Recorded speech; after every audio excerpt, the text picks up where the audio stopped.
Suasana duka menyelimuti Dusun Uem Tungel, Kampung Bintang Berangun, Kecamatan Pinturi Megayo, Kabupaten Bener Meriah pada Jumat, 15 Agustus 2025, malam.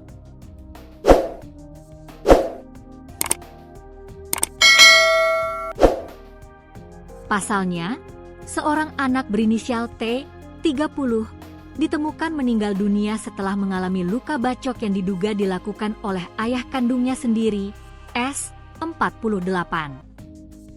Peristiwa memilukan itu berawal ketika warga mendengar keributan dari rumah korban.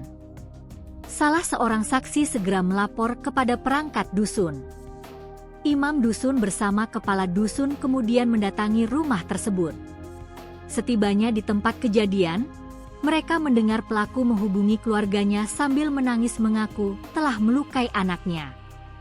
Tak lama setelah itu, pelaku menutup pintu rumah dan pergi dengan sepeda motor. Korban ditemukan dalam kondisi sudah tidak bernyawa, dengan luka bacok di bagian kepala, badan, dan tangan. Barang bukti berupa sebilah parang yang masih berlumuran darah berhasil diamankan oleh pihak kepolisian. Kapolres Bener Meriah AKBP Aris Cai Dwi Susanto SIK menyampaikan bahwa pelaku berhasil diamankan tidak lama setelah kejadian.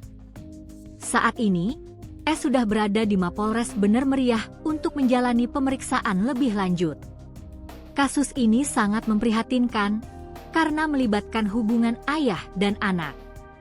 Kami akan menangani perkara ini secara profesional sesuai hukum yang berlaku, dan penyelidikan masih terus dilakukan untuk mendalami motif di balik peristiwa tragis ini, ungkap Kapolres.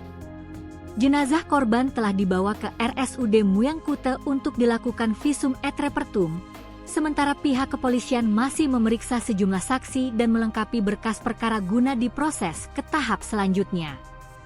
Tragedi ini meninggalkan luka mendalam bagi keluarga dan warga sekitar, yang tak menyangka pertikaian dalam rumah tangga bisa berakhir dengan hilangnya nyawa seorang anak di tangan ayah kandungnya sendiri.